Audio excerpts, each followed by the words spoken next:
Elizabeth, bienvenida por segunda vez a Extremo Centro. Esta Muchas vez, gracias por la invitación por segunda vez. bueno, esta vez al hilo de la publicación de Después de lo Trans, que además Un en el momento publicidad, hay que hacer, mencionando por todas. hay que hacer. Lo que pasa es que, como vas a tener 200 entrevistas y 200 conversaciones, donde lo que se va a exhibir de alguna manera es la aceptación más menos del consenso actual existente alrededor de la transexualidad y, en todo caso, el debate que se está produciendo respecto de la transexualidad y el feminismo, o la transexualidad y cómo la transexualidad está redefiniendo el perímetro de lo que se considera de izquierdas y no, ¿vale? Yo, como ya lo sabes, soy el portavoz del pollaviejismo en España, ¿vale? Vamos a retrotraernos a debates originales, ¿vale? Sobre la transexualidad como fenómeno, ¿vale? Y yo muchas veces voy a aplicar una óptica de padre, ya sabes, de decir, oye, bueno, es que a mí esto me preocupa porque tengo que aplicarlo, o sea, lo que el activismo dice, yo luego igual lo tengo que aplicar hacia mis hijos, ¿vale? Entonces, ¿qué quiero? O sea, esto va a ser más irte lanzando un poco respecto de la evolución de la cuestión de la transexualidad. Para mí, el elemento central donde yo me disocio de cómo veo que el consenso percibe la transexualidad, el consenso contemporáneo percibe la transexualidad, es la unión entre lo LGB y lo T. Cuando para mí, yo creo que cualquier persona sensata lo puede reconocer, son dos elementos totalmente diferenciados. Lo LGB son orientaciones, ¿vale?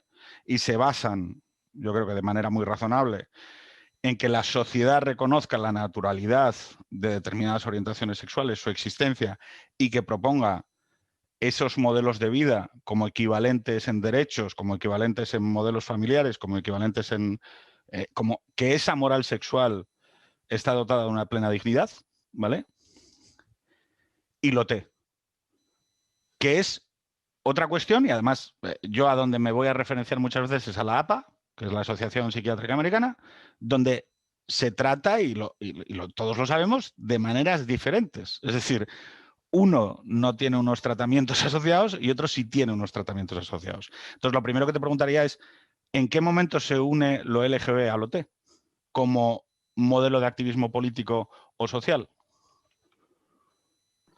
Bueno, yo creo que con la misma pregunta esta de en qué momento se une lo LGB al OTAN, das un poco la clave del asunto, y es que, como dices, no se trata de una unión natural, porque todos los elementos de ese grupo, de lo LGTB, conformen un grupo coherente en el que cada uno es una exhibición de la misma cosa. O sea, la bisexualidad y la homosexualidad son orientaciones, lo trans no, y se trata, por lo tanto, de una unión, digamos, más o menos coyuntural o histórica, simplemente porque en el momento de reclamar derechos, cuando surge, ya sea en España, digamos, o ya sea internacionalmente, están unidos, ¿de o no? Digamos, esas dos comunidades de excluidos por cuestiones sexuales relacionadas o bien con la orientación o bien con la identidad, y por eso se da también esa especie de alianza política. ¿Qué sucede también? Que en muchos casos, antes de que esas transiciones más o menos físicas fueran autorizadas, o antes de que se concibiera socialmente que había tal cosa posible como la existencia de personas trans, de personas que transicionaran o que transitaran, por decirlo mejor, esas personas se quedan, digamos, en un primer limbo de identidades posibles, identidades a las cuales tienen acceso, porque también las identidades son una cosa histórica. Tú, a principios del siglo XX, no puedes identificarte como lo mismo con lo que puedes identificarte en el siglo XXI, porque la sociedad no se erige de la misma manera, no están aceptadas las mismas cosas, los roles que puedes tener son unos y no otros, con lo cual en un primer momento, digamos que está, tanto la homosexualidad femenina como la homosexualidad masculina están mucho más ligadas a la identidad trans. Y hay personas que hoy en día encuentran una manera de ser como mujer trans o como hombre trans, heterosexuales, por ejemplo, que en su momento, porque no estaba ni siquiera contemplada como una posibilidad la existencia en tanto que mujer trans heterosexual u hombre trans heterosexual, mujer trans atraída por los hombres, hombre trans atraído por las mujeres, existen, en donde, por ejemplo, que lesbianas masculinas o existen como homosexuales gays con una expresión de género particularmente femenina. Pero esa coyuntura, como ya digo, es una cosa histórica. Y el hecho de que sea histórica y política, que en estos mitos fundadores o que en primeras manifestaciones relacionadas con la LGTB se marchen juntos, no implica que sea menor, también porque en toda construcción de un colectivo o de un movimiento político hay una especie de retromanía constante. Incluso en España esto sí es muy claro porque esa retromanía ni siquiera se da con los objetos referentes, o sea, ni siquiera se da en relación a las primeras manifestaciones en España que se tiene del LGTB, sino que ¿Qué una de las quieres, referencias más perdona, claras es la de Stonewall, qué quieres decir con retromanía? que siempre, digamos, en todo colectivo, en todo grupo, en grupo político, hay un constante afán por retrotraerse a lo que fueron los Los momentos mitos fundacionales, los fundacionales. mitos, claro. Y en España en ocasiones ni siquiera es el mito fundacional español, las primeras manifestaciones por derogar leyes como la ley de vagos y maleantes, sino que también en muchos casos por importación, ¿no? De los términos en los cuales se dan estos debates o se habla públicamente de ello, hablamos también de mitos fundacionales que son americanos, ¿no? Hablamos del mito de Stonewall, hablamos de todas estas cosas, pero en los dos ámbitos o incluso en las primeras manifestaciones LGTB en España ya están presentes personas que hoy categorizamos como mujer trans. ¿Qué sucede? Otra de las cosas de las cuales yo hablo dentro del libro es que estas categorizaciones son profundamente históricas y depende del momento histórico en el que se está. Es decir, la concepción un poco moderna, pero no exactamente, de lo trans que tenemos ahora, surge mayoritariamente en el siglo XX, cuando desde la medicina se empieza a permitir la posibilidad de transitar desde el cuerpo. Y también examino yo dentro del libro cuáles son las distintas escuelas en relación a dar una explicación sobre lo trans, que fundamentalmente Claro, en pero el siglo... es que con el tema de los médicos nos vamos a meter luego con calma. vale, vale. O sea, para mí, digo, por no avanzar sobre el tema del activismo, ¿no? El activismo político, ¿vale? Cuando hablamos de las orientaciones, es esencialmente un activismo de carácter celebratorio, ¿vale? El orgullo, por ejemplo, ¿no? A mí me gustan las pollas, tengo derecho a que me gusten los señores y nadie tiene por qué meterse en mi moral y la sociedad debe reconocerse en mi moral sexual y la sociedad debe reconocerme como un ciudadano de pleno derecho, ¿no? Y por lo tanto, todo el componente de las orientaciones y sobre todo aquellas sexualidades que se viven en espacios no normativos, no sé cómo decirlo, iba a decir oscuros, pero no sería justo, pero bueno, que su trayectoria ha sido no ser reconocidos, ¿vale? Eh, para encontrar su voz, speak up, rise up, ¿no? Es decir, levántate y habla. O sea, levántate y di, y dilo, y grítalo, y la libertad se conquista a codazos, ¿no? ¿Cuál es el problema? Que para mí, cuando observo el fenómeno de la transexualidad y a lo que somete al sujeto y al individuo, lo que me encuentro es que se basa en el inicio de un conflicto con uno mismo, es decir, donde el principal campo de batalla eres tú, con tu identidad, y que se basa en la escisión entre psique y cuerpo. Que para mí, o sea, que en mi filosofía de cómo entiendo que funciona la aceptación, el camino es el contrario, siempre. Es decir, es ahormar desde lo familiar, quiero decir, sea como sea tu hijo, yo siempre querré a mis hijos. Hagan lo que hagan y sean quien sean altos, bajos, gordos, simpáticos, habladores, no habladores, ¿vale? Entonces, cuando yo lo que le estoy lanzando a un individuo es que el triunfo del OT es la plena escisión entre psique y cuerpo hasta reconocerse separada y luego el avanzar hacia volver a coserlo en otro lugar diferente que no es donde está, claro, aquí, luego lo de la medicina lo hablaremos después, ¿no? Para mí es lo que lo convierte en un problema, sobre todo cuando se trata como causa política. Quiero decir, que o sea, convertir en causa política que a una persona le guste acostarse con hombres tiene un sentido, o sea, y no tiene una serie de lecturas de segunda ronda, ¿no? Pero cuando estamos hablando en expresión de género, tú hablabas de los roles diferentes, ¿no? Cuando hablamos de las expresiones de género que detenta la transexualidad, ¿no? Y vamos a ir como, por ejemplo, la ropa o el nombre, que serían expresiones de género que el individuo puede acometer en su propio actuar, ¿no? Es decir, nadie te tiene que decir si te tienes que vestir con faldas, si te tienes que vestir con pantalones, si tienes que... o el pelo, o la ropa, o el nombre, ¿no? Son expresiones de género que podemos reconocer que eh, son no son complejas, ¿vale? La siguiente categoría para mí sería la de que la polis, que la sociedad te reconozca, ¿vale? Bueno, en un primer sería que te reconozcan los cercanos, es decir, que te reconozcan tus padres, que te reconozcan, que esas expresiones de género por tus cercanos con afecto sean reconocidas. La otra sería que lo social, lo político, es decir, el uso administrativo, te lo reconozca, ¿vale? En el uso de baños, de documentos, de determinados tránsitos públicos, eso se ha reconocido. Hasta ahí yo no, o sea, no encuentro fuertes dilemas con ello. No es una situación que me produzca ningún tipo de problema. Ahora bien, cuando empezamos a hablar de afectaciones a la biología, ¿vale? Y aquí voy a clasificar bien a través de tratamientos hormonales o bien a través de algún tipo de transformación a través de la cirugía, ¿vale? Y ojo, en este tipo de transformación de la cirugía dividiría dos niveles, ¿no? O sea, el hecho de decir, oye, me quiero poner tetas, pues oye, es una operación de cirugía estética más, y la otra es la transformación quirúrgica de los genitales, ¿no? Ahí es donde yo necesito detenerme con mucha tranquilidad. Luego hablaremos sobre el tema de la edad, ¿no? Pero incluso entre adultos. O sea, no vamos luego entraremos con el tema de la infancia, pero yo lo que te pido, o sea, ¿tú ves un continuo donde no hay dilemas en ninguno de estos elementos?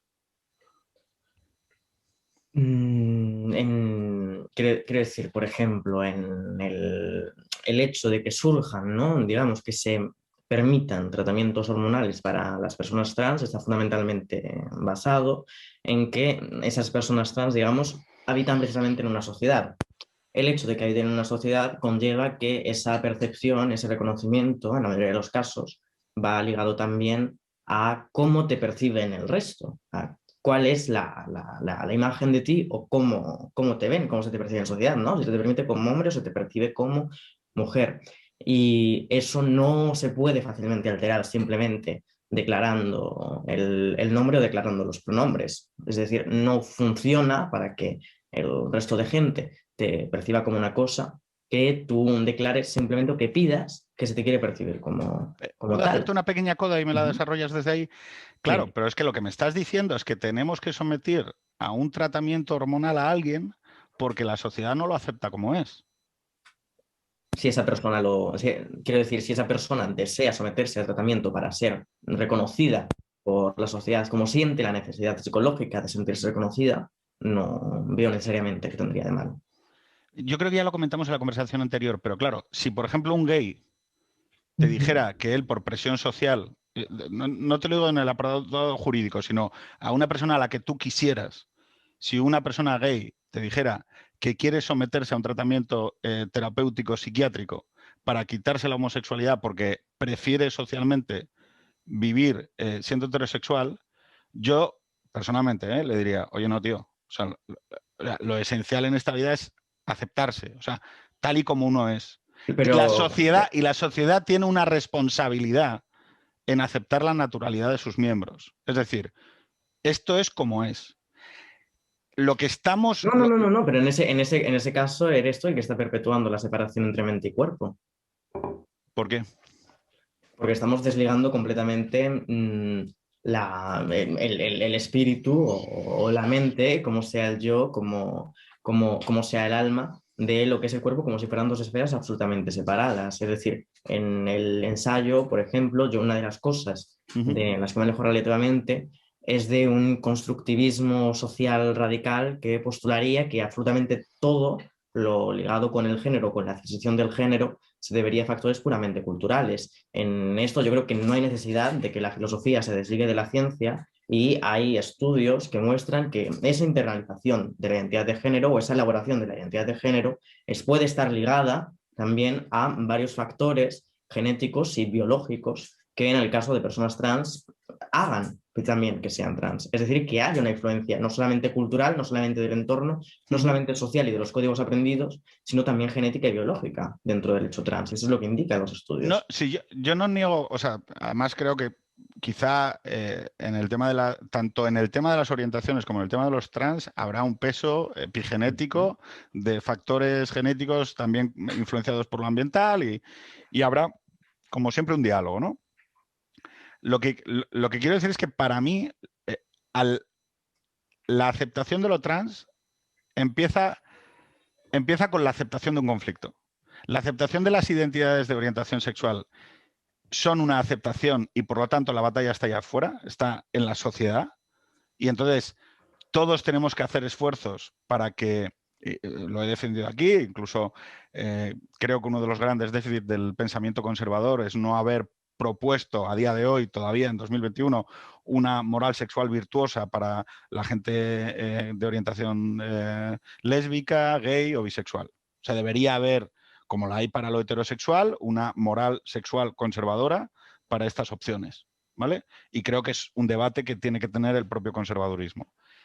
Pero es que en lo transexual, eh, la aceptación de la condición transexual lo que comienza es un proceso muy conflictivo y que, luego lo hablaremos, no parece que sea plenamente exitoso. Es decir, que hay datos que nos dicen que no acaba de ser plenamente exitoso, o por lo menos que quizá ese trayecto no acaba en el éxito, que sí que nos encontramos con el tema de las orientaciones como algo que le produce a la gente una cierta sensación de plenitud. Con el tema no sé cómo se llaman las operaciones que incorporan una transformación quirúrgica de los genitales, no sé qué. Vaginoplastia y faloplastia. Bueno, pues en el caso de la vaginoplastia y la faloplastia, además para mí se añade un especial peso, que es la bueno, que no se puede retornar normalmente o que requiere un mayor sufrimiento, ¿no? Y que por lo tanto hace una decisión que puede ser sometida a una serie de circunstancias, algo que acaba siendo de carácter permanente. Con lo cual, para mí es bastante contradictorio. O sea, te pediría una cierta reflexión sobre si, o sea, sobre si nos parece que no debe ser sometido a una especie de especial vigilancia, como si acometer este tipo de procesos fuese una cuestión de carácter menor o que no. No, como es respetar la voluntad de una persona, para adelante. Hombre, respetamos muchas cosas de la voluntad de las personas, pero evidentemente tienen una serie de costes de los que hay que hablar. Y no, además se da el caso, por ejemplo, en la faloplastia particularmente, porque es una operación mucho menos desarrollada Ujú. de lo que es la vaginoplastia, que frecuentemente se trata de una operación que no tiene unos resultados perfectos o no alcanza un resultado plenamente satisfactorio. Y realmente, por ejemplo, en la faloplastia, la cantidad de hombres trans que se realiza una faloplastia es una cantidad muy pequeña. Es una cantidad muy pequeña, porque no hay una reconstrucción por ahora plenamente satisfactoria a nivel quirúrgico de lo que sería un pene, a través de los tejidos vaginales o de cualquier otro tipo de tejido, o incluso del tejido del brazo, los tejidos que se utilizan para ese tipo de operaciones. No hay un resultado plenamente satisfactorio y es por ello por lo que también, evidentemente, por ejemplo, este tipo de operaciones tienen que ir ligadas a periodos de reflexión por la parte del sujeto que las lleve a cabo, ¿no? No creo que tenga que ser una cosa de simplemente, y además tienen listas de espera bastante largas este tipo de operaciones. Claro, pero fíjate, o sea, la cuestión que yo le preguntaría, o sea, me llega mi hijo, ¿no? Y un hijo mío me dice, papá, me llamo Karen, ¿vale? Y quiero que a partir de ahora me vistáis con ropa de niña o con tal. Ah, vale, ningún problema. O sea, a tu bola. Quiero decir, o sea, hombre, le diría, no tienes por qué escoger, ¿no? Sería es tú siéntete libre de hacer lo que consideres oportuno, pero sobre todo no cometas decisiones porque eres muy pequeño o eres muy joven y sé libre, ¿no? Para mí, el tema de la vaginoplastia o la faloplastia es como una especie de elevar a categoría lo que considero una obsesión. O sea, no puede ser que un órgano defina tu identidad. Pero O sea, creo que no se trata de una cuestión de que el órgano define una identidad, sino en el caso de aquellas personas que realmente tienen un deseo muy fuerte de modificarlo, una cuestión también de bienestar y una cuestión de pero es profundo que fíjate malestar. porque me has dicho que tiene muchos problemas. Sí, puede, claro. O sea, Claro. Pero puede ser mayor el malestar psicológico que existe en un primer momento. Y en el caso de la vaginoplastia es una operación mucho más desarrollada, con resultados más efectivos y que es más expandida. Puede ser mucho mayor el malestar que existe en un primer momento en esas personas que existan después de haberla realizado, ¿no? Y tampoco es una cuestión de promover que todas las personas trans o que por necesidad se tenga que pasar por ese tipo de operaciones. Yo creo que de hecho sí que es una labor social necesaria e importante inculcar los mensajes para que esas personas con esa parte de su cuerpo puedan sentirse a gusto y que no sientan la necesidad de cambiarla. Pero para aquellas que ya sienten la necesidad de cambiarla, claro, pero es que y fíjate lo que estás está diciendo. Es que disponible fíjate estos lo que estás mecanismos para diciendo, hacerlo. claro, es que fíjate lo que estás diciendo. No. O sea, el óptimo sería hacer que esa gente estuviera conforme con su cuerpo. Es decir, Conforme con sus genitales, al menos sí.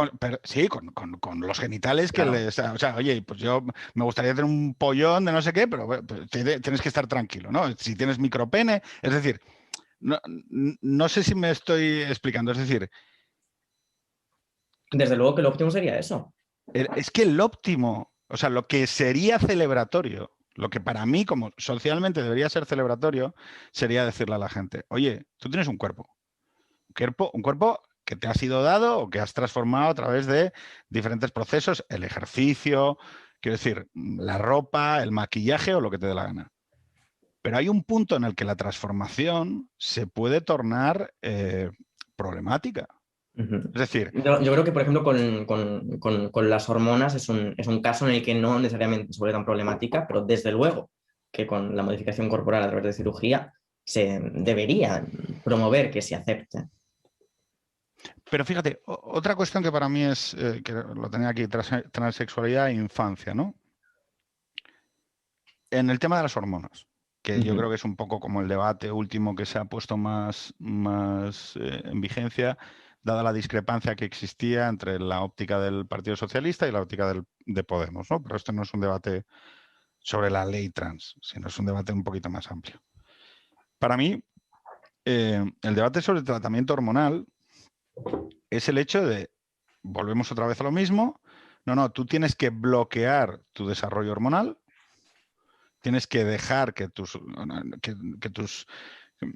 tienes que bloquear ese desarrollo hormonal que es el que al que tu cuerpo lleva y impedirlo para adoptar un género, para adoptar un género que no es el que tu cuerpo iría a desarrollar, ¿vale? Y sobre todo o sea, que tienes que hacerlo a una edad muy joven.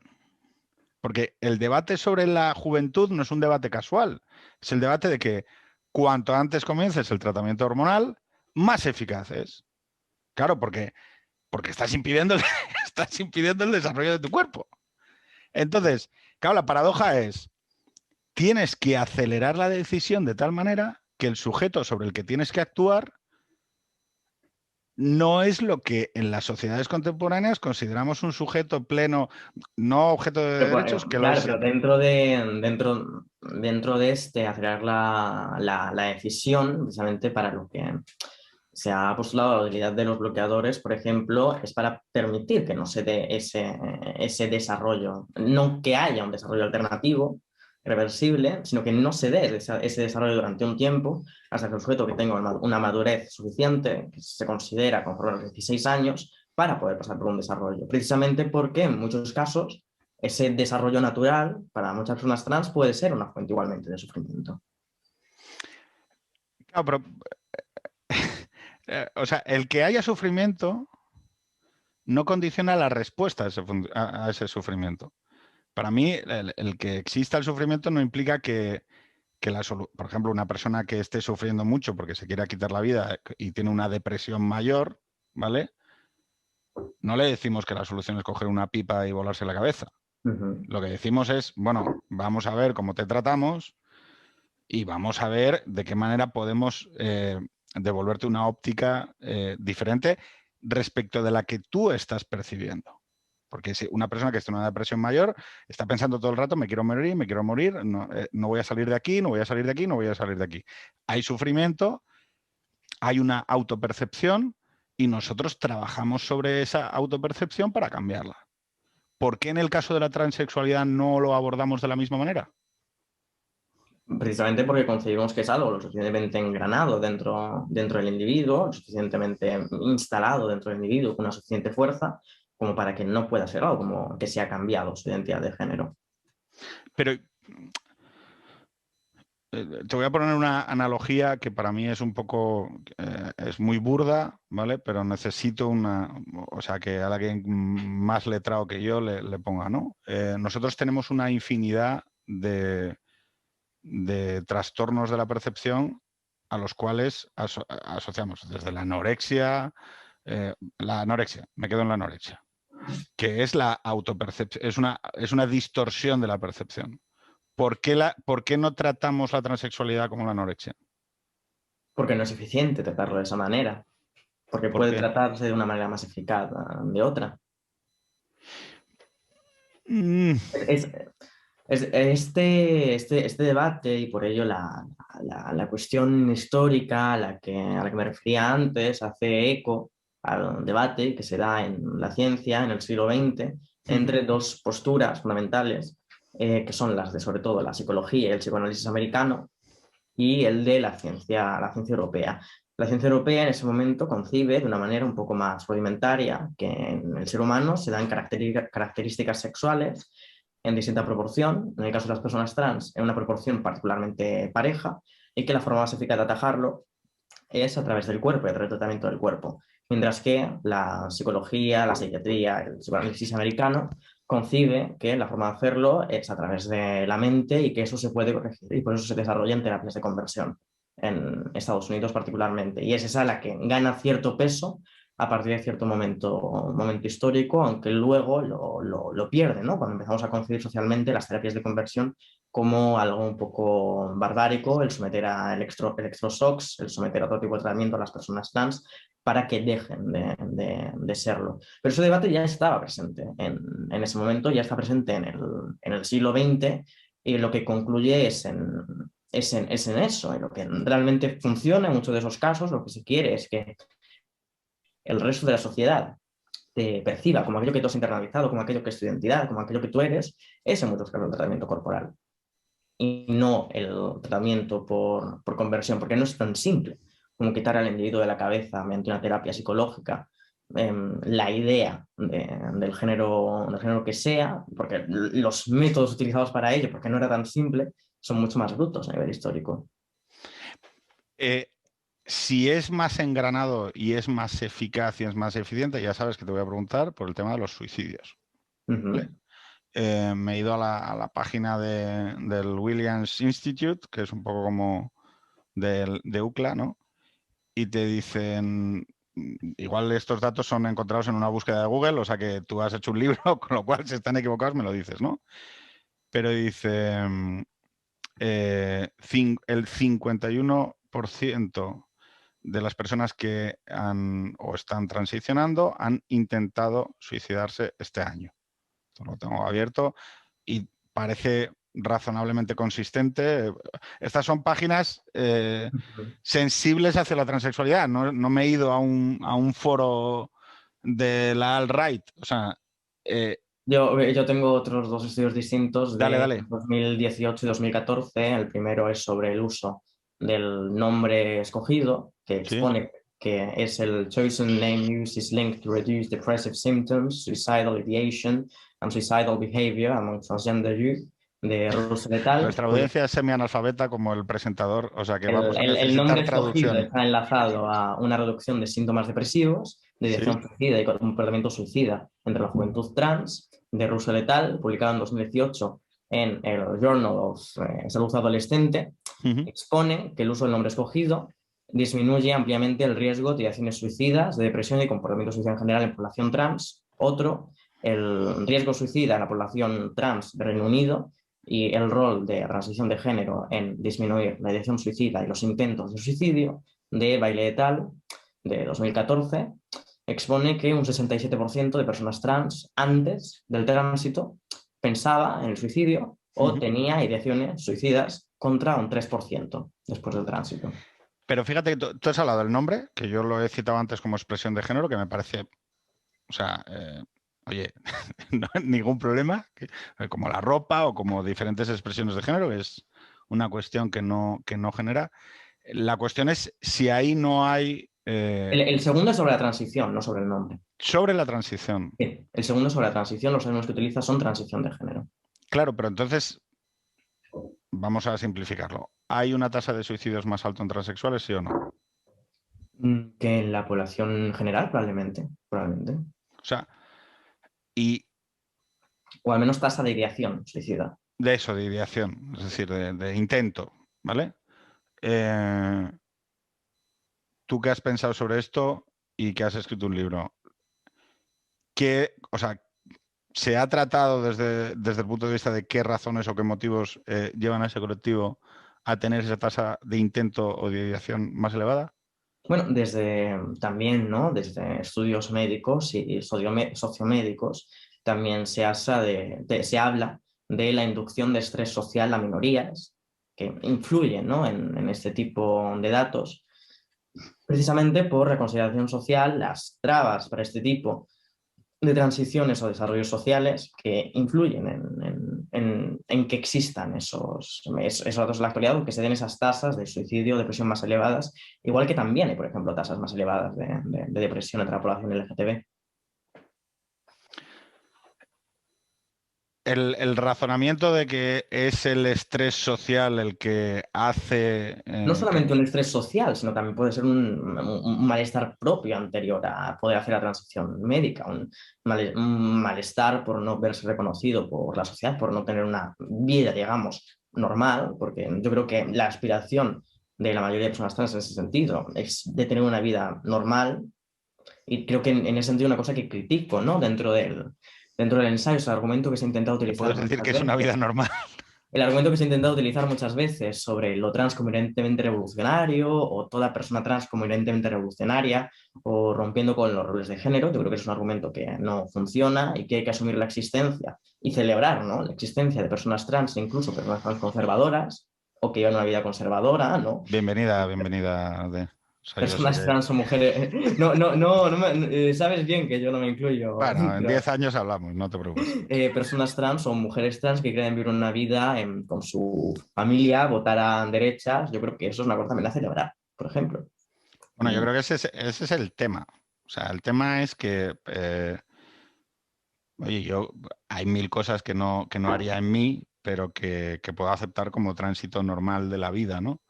Eh, el hecho de focalizar en determinados tratamientos, en determinadas cuestiones que creo que ponen el acento en esa escisión, ¿vale? En vez de tratar de coser mediante la aceptación y el reconocimiento de la naturaleza, de algo que vemos que se produce en lo natural, ¿no? Claro, mi aproximación es muy diferente a la gente que dice, no, hay que hacer transiciones, hay que hacer tal, no, es, oye, ¿tenemos esto? Sí, pero abordémoslos desde el punto de vista de coserlo lo más posible, Y ¿no? yo creo desde luego que un argumento, ¿no? Más o menos relacionado con eso que estás diciendo es lo más razonable y también lo más potente a la hora de defender lo trans, ¿no? No debemos defender lo trans porque suponga una ruptura con el esquema de género, con los roles de género, porque inherentemente ni siquiera esté ligado al feminismo, sino que hay que defender a las personas trans, a los derechos que tengan las personas trans, porque se trata de algo que simplemente naturalmente sucede. Y esas personas que se ven en esa circunstancia o en esa situación merecen derechos y que se las atienda de una determinada manera. Claro, ¿qué es lo que tenemos entonces? Digo porque hablaba antes del tema de la infancia, ¿no? Em, Mi hija tiene 8 años, ¿vale? Si yo, o sea, quiero decir, si yo con 41 tengo abiertas dificultades, mi hija mayor, ¿eh? Tengo abiertas dificultades para definir de manera exitosa conceptos como mujer o hombre, o, y son debates complejísimos, larguísimos, que requieren de una amplitud, una madurez para tratar de aprender todo el fenómeno. De verdad creo, o sea, sensatamente, fuera ya de...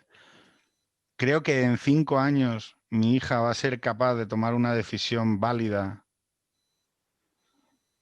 Es que o sea, no considero ni que yo la tomase con 41. ¿Qué cojones voy a pensar que lo toma una persona Pero con 13? creo que en ese Sí. sentido hay que desvincular un poco la identidad de las personas o su autopercepción, como las personas se conciben a sí mismas, de cuestiones como cómo políticamente o filosóficamente o socialmente podemos categorizar o hablar de las mujeres y de los hombres. Siguiendo No con te eso que estoy dices, siguiendo ahora mismo. Siguiendo con eso que dices, yo estoy segura de que mujeres trans u hombres trans, incluso de 20, 30, 40 años, si les preguntas necesariamente qué es un hombre, qué es una mujer, tampoco quizá van a ser capaces de escribirte o darte una definición más certera o más investigada de lo que lo haga la población general. Yo creo que se puede construir y se puede tener, se puede, de cierto modo, ser determinada por estas cuestiones de factores biológicos y culturales y socioculturales una identidad sin conocer cuáles son los fundamentos teóricos de esa identidad o sin conocer cuál es la crítica feminista a la categoría mujer, categoría hombre como instrumentos de sumisión del patriarcado, sin conocer nada de esto. Yo creo que hay en parte que separarlo de eso porque la construcción de la identidad es otra cosa. Vale, pero por ejemplo, cambiando a orientaciones, lo gay, ¿no? Uh -huh. La cultura de lo gay, la etiqueta gay, que es una etiqueta razonablemente reciente en la historia de la humanidad. Pues antes había paisanos que follaban con paisanos, pero que no se llamaban a sí mismos gays, ¿no? Hay un determinado momento que la etiqueta se convierte en activismo, en política, en reconocimiento de la identidad y por lo tanto se transforma. Pero, por ejemplo, esa etiqueta de lo gay lleva también, bajo la idea de que estás derribando la sexualidad heterosexual, heteronormativa, y la estoy derribando y desmontando, pero luego llega la identidad de lo gay y también te planta una identidad, que a veces incluso llega a ser hasta más rígida. Mira, te va a gustar esta música, vas a tener que acometer esta, todo tipo de prácticas sexuales, cuanto antes mejor, y con una promiscuidad, porque es nuestra cultura. Me permite sacarte una cita que sale Todo lo que quieras. dentro del libro. Es una cita de un postestructuralista posmoderno, Roland Barthes, pero que dice una cosa que es exactamente casi lo que tú dices aquí, ¿no? Él dice, en el caso de los periódicos gays de Nueva York, el código es incluso más evidente, pues se ocupa de deseos no conformes a la norma al pertenecer al mundo de la homosexualidad. Creo, en efecto, que el hecho mayor de la homosexualidad en nuestra sociedad contemporánea es que la homosexualidad es implacablemente y sin cese recuperada por un código interno a sí misma. En cierto sentido, el código, que es movilizado por los homosexuales, es superior y extensivo a la ley. La ley empuja a la homosexualidad al margen, pero en este mismo margen, la homosexualidad recrea un código que funciona en su interior como una segunda ley. Sí, totalmente. Y eso en chavalitos de 16 años, de 17 años, que necesitan pertenecer a algo, que necesitan una identidad que les abrace, porque evidentemente están derribando toda su identidad anterior, y ahí hablaríamos mucho de relaciones padres-hijos, etc. A mí lo que me da un poco de sensación de desapoderamiento de la persona es que tú pases, en el caso de la transexualidad, en el caso de la homosexualidad, de hecho, digo para que no es solo la transexualidad, es que, por ejemplo, en el mundo de lo gay también hay mucha rigidez en cuanto a la identidad que asumes, ¿no? Y va como con una mochila y un baúl. ¿Te va a gustar Eurovisión? ¿Vas a hacer no sé qué? Oiga, mire, yo, pues igual no me mola ser así, pero te dicen que tienes que ser así. En el caso de jóvenes y en el caso de la transexualidad, además es un proceso medicalizado, donde desapoderas al individuo. Y esto es así. Es decir, tú en el momento en el que entras en un proceso medicalizado, hay una jerarquía tan bestial que es la de la bata. Y no hace falta que yo le explique a gente con orientaciones sexuales qué ha significado la bata a lo largo de la historia. La bata consideraba que algo o estaba fuera de la norma y había que tratarlo con electroshocks, o todo lo contrario, ¿no? Y el problema es que la bata es muy jodida, porque una vez que te metes en la bata, o sea, el nivel de digo, los enfermos psiquiátricos, o sea, todo ese fenómeno de la medicalización de lo que tú eres, está bien, o sea, es muy razonable, pero ojo, a mí abrazarse a una actuación medicalizada como, lo bueno y lo virtuoso es esto, es como, oiga, frena un poco, porque además lo llevamos siempre a ese hecho, que para mí no es neutral, que es, si un padre quisiera ofrecer resistencia, estaría obrando mal. Que es una cosa que a mí, oiga, ojo, que aquí no tenemos del todo claro, si, digo, hemos tenido el COVID para demostrarnos que las autoridades no tienen por qué tomar mejores decisiones que los individuos, ni la gente que está en las mesas decidiendo puede a veces tomar decisiones más sensatas que nosotros, ¿no? Entonces, claro, el tema de la medicalización, el tema de esa nueva jerarquización por la cual la medicalización, el proceso de la transexualidad es algo bueno y que debe ser asumido con alegría, es algo que yo digo, ojo, yo no lo veo del todo así. Sé que es un matiz muy personal, pero ese elemento de que yo creo que a los padres que no compartimos esa moral contemporánea respecto de la transexualidad, es como, oiga, es que yo pierdo, o sea, mi hijo se desapodera y yo me desapodero también sobre mi hijo. Y esa visión de que su padre es que le quiere mal porque es un retrógrado, porque es un conservador, porque aquí está mi mujer. Ven, venir, saludaron. ¿Quién está ahí? ¿Está Adrià? Adrià, ven. Hola, ¿qué tal? Encantada. Bien. No, Adrià se ha pirado. A Adrià le encantan los disfraces de princesa, aviso. Claro, yo todas estas cuestiones para mí no son teóricas, no son un marco teórico, son un marco sobre lo real. Cuando de repente me encuentro a Podemos diciéndome que ellos quieren que con 13 años los niños, claro, yo veo a mis hijos. Carmen, esta es la mayor.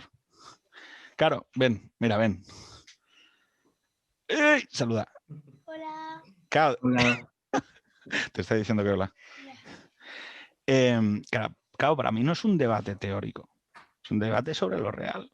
Y claro, para mí me queda muy lejano el activismo político sobre estos temas, porque para mí no es una cuestión de qué es lo cómo quedo mejor en el espacio público, y por eso que quería tener esta conversación, ¿no? Pero yo creo que para las familias, para los padres y madres de personas trans o de menores trans, tampoco es una cuestión política, es una cuestión de cómo quedan mejor en el espacio público o en el espacio político. Y esto lo digo, ¿no? Como una persona que he conocido el ambiente también de ese tipo de asociaciones de padres y madres y familias de personas trans.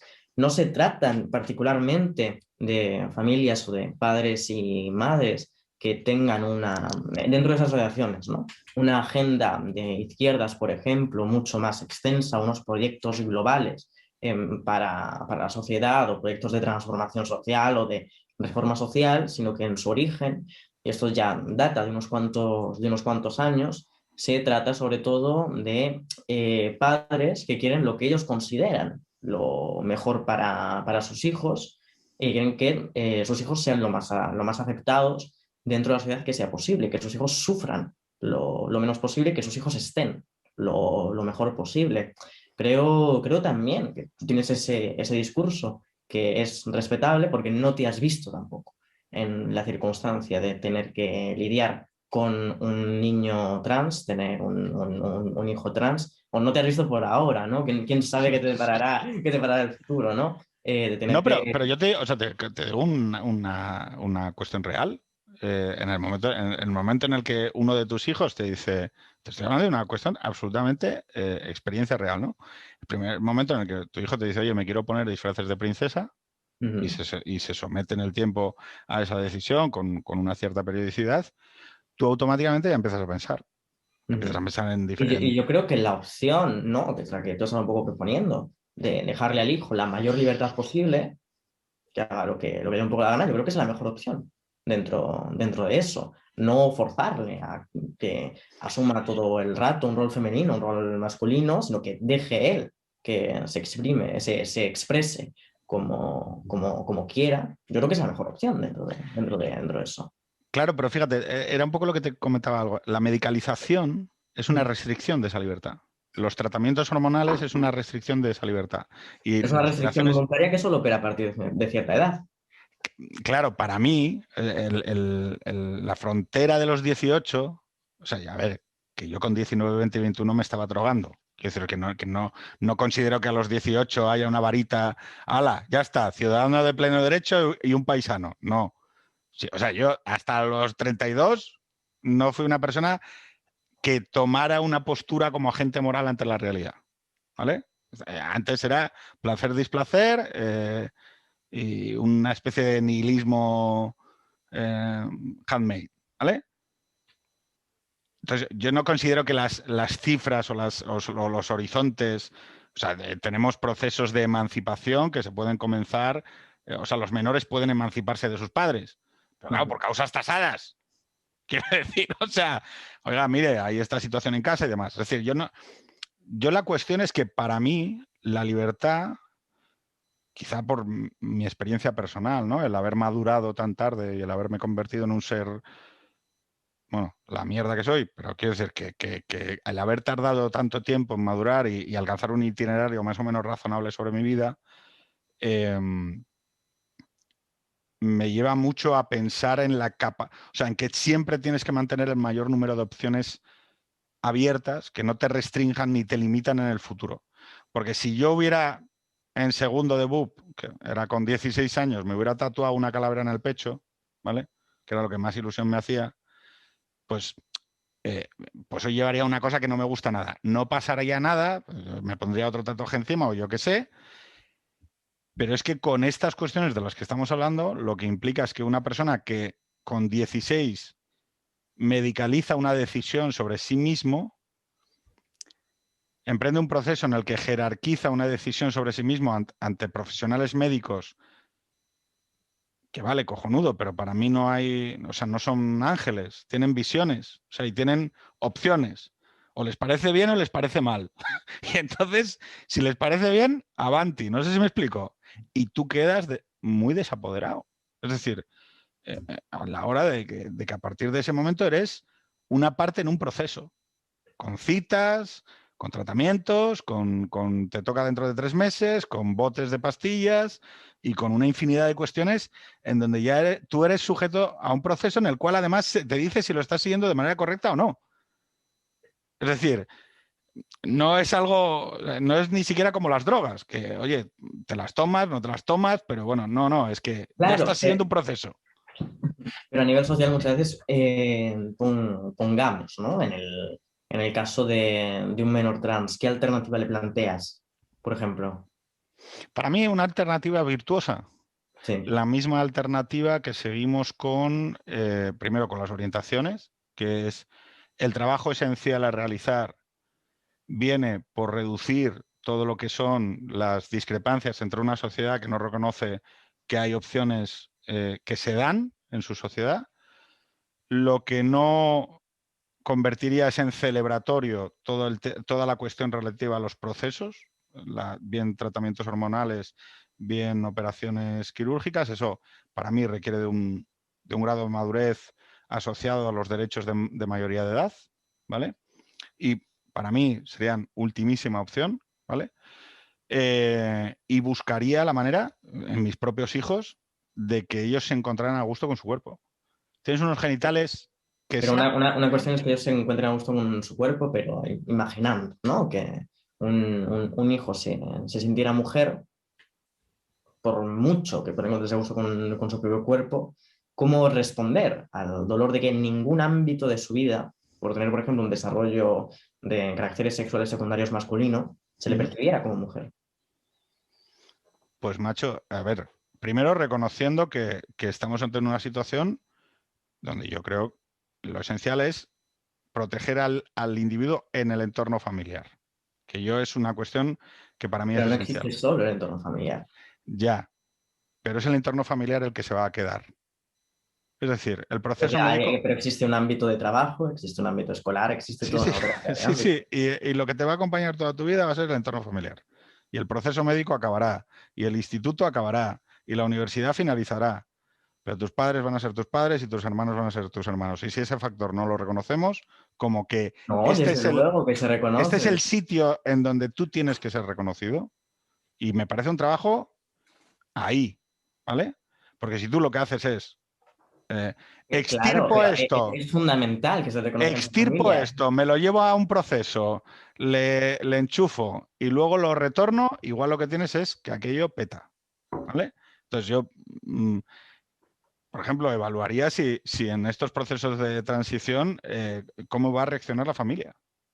Quiero decir, es que no me parece una cuestión menor, porque esa persona, si lo que vamos a jugar es a la extinción y que esa extinción entre mente y cuerpo al final se traslade también a la extinción familiar, porque consideramos que la mera voluntad de un menor se impone a toda la estructura, evidentemente yo argumento desde posiciones que pues seguramente no sean reconocibles en lo contemporáneo, pero a mí esa idea de que tú lo niegas, ¿eh? Te he estado escuchando en las entrevistas y demás, el principio de autodeterminación de género como una cuestión que nace y muere solo en el propio individuo, para mí es fallida, y creo que es un problema porque puede llevar al fracaso. O sea, puede llevar...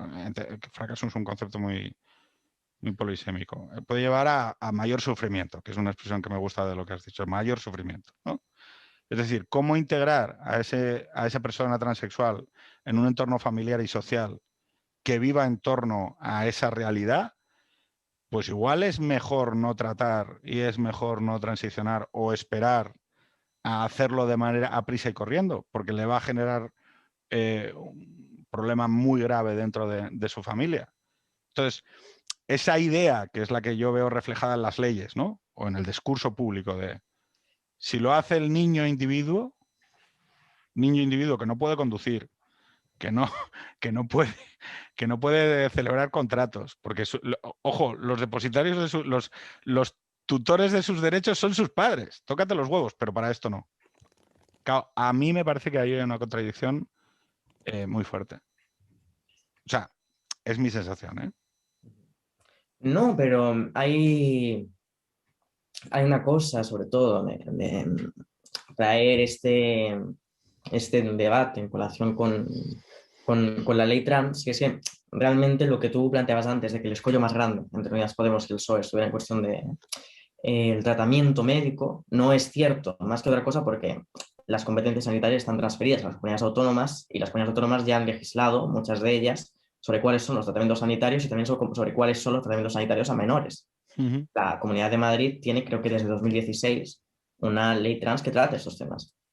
No, si yo no, si yo lo que te estoy, por lo que no quería entrar a debatir la ley, es que lo que yo me encuentro es disociado respecto de la moral contemporánea en lo transexual. O sea, yo no encuentro a nadie que hable en mis términos en la esfera pública.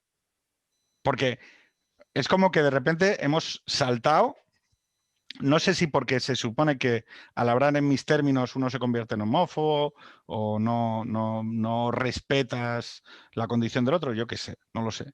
Pero yo en mis términos no encuentro a gente que... Porque además es este rollo como de antagonizar, ¿no?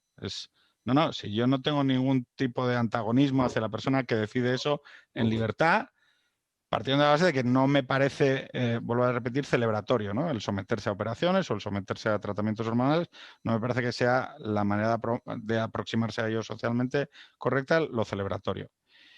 Sí que quería, porque llevamos ya 1 hora y había un debate largo en el que quería que te desarrollases más, que es el debate entre feminismo y lo transexual. Yo creo que es un poco lo que más has estado últimamente debatiendo, porque yo creo que es un debate interesante respecto de la redefinición de los perímetros de la izquierda, ¿vale? Pero sí que quería comentar una cosa sobre la moral sexual, ¿vale? Es un tema que hemos hablado repetidas veces, la semana pasada, la anterior, si hay una precariedad sentimental en los jóvenes actualmente, si vemos que bajan las relaciones sexuales, vemos que hay un problema a la hora de conseguir proyectos familiares completos. Yo hice en Rock Deluxe, en mi última columna, un elogio de las relaciones afectivas duraderas. Oye, pero te había pedido que me pusieras el link y no lo vi. Ah, Que estuvimos no te una lo semana mandé. hablando de familias, pues lo voy a rescatar. Pero dime, por favor, que has sido pro familias, faminazi. Feminazi no lo sé, pero la familia como institución no tiene nada malo. Bien, bien, bien. Mejor que las batas de largo. Entonces, es que la idea de que como la familia propone modelos de vida, eso necesariamente es que dominan y por lo tanto hay que acabar con ello, yo creo que hay que darle una vueltecita, sobre todo desde la izquierda, pero bueno. La hipersexualidad en lo transexual. Si tú detectas que la manera a la que acuden algunos transexuales, sobre todo mujeres trans que antes de la transición eran hombres, a la aceptación social es el intercambio de una cierta hipersexualidad. Yo creo que lo era y sobre todo lo era, más que lo es, Ujú. en relación con cuál era el lugar que se permitía socialmente ocupar a las mujeres trans, que además ha estado muy vinculado a la marginalización, al cabaret, a la prostitución, y que es una cosa que se ve muy clara, ¿no? Por ejemplo, con el relato de la Veneno, la Ujú. manera de ser mujer trans en sociedad está muy ligada a eso, está muy ligada a la prostitución, está muy ligada a ser considerada como un objeto de deseo, como un objeto de consumo, como un bien de consumo sexual para los hombres. Pero yo creo que lo es menos y también lo es menos después de que yo lo ubico en 2015-2016, el auge de personas trans más jóvenes o el auge de las primeras asociaciones de familias de personas trans. Sobre todo porque una cosa que sucede después de que existe ese auge es que al tratarse de personas trans que han recibido un tratamiento mucho más pronto y que por ello han podido asemejarse mucho más pronto a lo que se llama mujer cis, una mujer que no ha pasado por ningún tránsito, que dijeron mujer al nacer, que no sucedió nada, o lo mismo con los hombres, como han podido pasar desapercibidos sin ser conocidos como trans dentro de la sociedad y con eso integrarse de manera mucho más fácil en vidas más o menos normales, entre comillas. Yo creo que eso permite que no se pase necesariamente por esa hipersexualización y que quede un poco más ahora, casi como una cosa del pasado.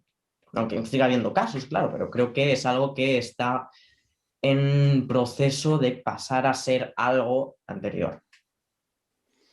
Vale. Ahora ya sí, ponte conferenciante Sorbona, rollo francés lacaniano. ¿Define la transexualidad a los perímetros de la izquierda? Mm, yo, yo creo que no, yo creo que la definición de lo trans, de donde surge en un primer momento, es de esa medicalización que se da en el siglo XX y que luego, por alianza histórica del movimiento LGTBI y alianza histórica de la izquierda, digamos, con eso, se ve vinculada en cierto sentido a la izquierda. Pero creo que de igual modo una tradición, por ejemplo, liberal debería ser igual de capaz de definir o defender la cuestión trans. feminismo y transexualidad. Vamos a ver.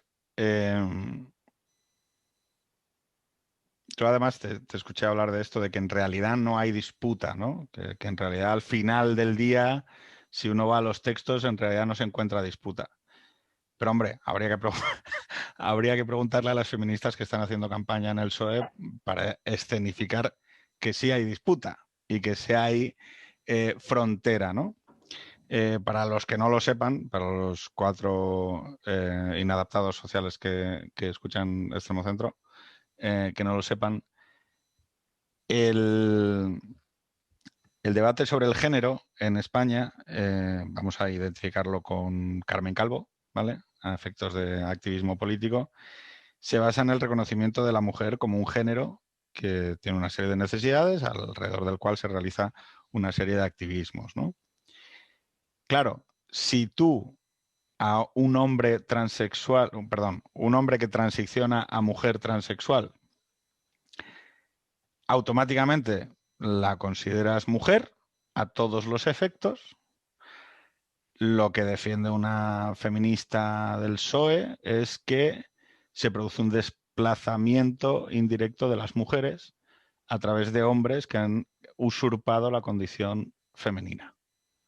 Y que esto repercute en el borrado de las mujeres. Señora Dual, dispute. Bueno, yo en un primer lugar, ¿no? Me gustaría disipar un poco el fantasma de que esto surge realmente de una divergencia primero teórica por la parte del PSOE, ¿no? Y en este momento de mi intervención lo que voy a hacer va a ser echar pestes del Partido Socialista. El Partido Socialista en 2014, 2015, 2016, 2017, 2018, 2019 y 2020 vota a favor de leyes trans en parlamentos autonómicos en términos muy similares a lo que se aprueba, a lo que se propone dentro del borrador del anteproyecto de la ley trans que ha sido propuesto por el Ministerio de Igualdad y que se está debatiendo ahora. De hecho, en 2017-2018 el Partido Socialista participa y elabora una ponencia sobre anteproyecto posible de la ley trans, en la que participa de hecho Ángeles Álvarez.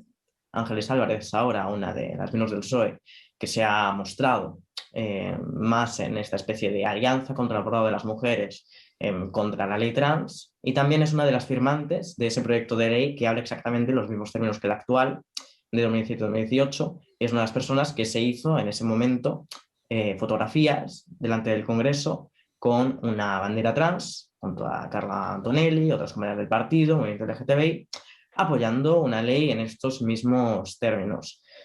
¿Qué sucede? Para mí, el foco del debate, más allá de esas feministas ahora por el PSOE, a lo que se debe fundamentalmente es a la entrada en el gobierno de coalición de Unidas Podemos, al hecho de que el Ministerio de Igualdad va a parar a Unidas Podemos, al hecho de que esto nunca ha terminado de agradar a buena parte del Partido Socialista, que tiene una concepción patrimonialista, a mi parecer, errónea de los LGTBI y del feminismo, según la cual todo avance para la mujer y todo avance LGTBI ha pasado por el Partido Socialista y son méritos y logros a adjudicar al Partido Socialista.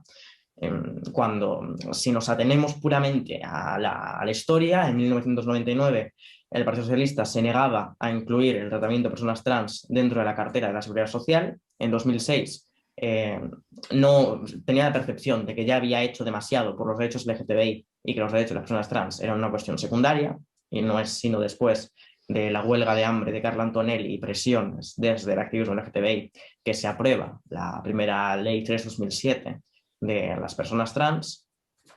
Y por ello esta relación realmente es más complicada y no es como que el PSOE venga directamente de Salvador a otorgar derechos o ser quien ilumina el mundo para las personas LGTBI.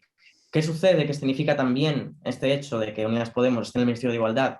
Una ruptura en buena parte generacional dentro del feminismo con estas catedráticas o miembros del PSOE identificadas en España con la corriente del feminismo filosófico, que publica en la colección Feminismos de la editorial Cátedra. Normalmente casi todas han publicado dentro de esa colección y que han sido o bien consejeras de Estado o bien consejeras autonómicas del Partido Socialista, han formado parte de distintos gobiernos, han formado parte de distintos think tanks, y que después, ahora, en medio de esas tensiones, en medio de esas rencillas, como ven que Unidas Podemos aparentemente intenta captar o se acerca más a esa parte del electorado más joven, sobre todo en el auge del feminismo después de 2018, con las manifestaciones del 8M, como se ven desconectadas de esa parte de la población, se construye esta especie de debate sobre una cosa que antes no había resultado como materia necesaria de debatir, porque en 2015 existía un amplio consenso social en relación con la materia. O sea,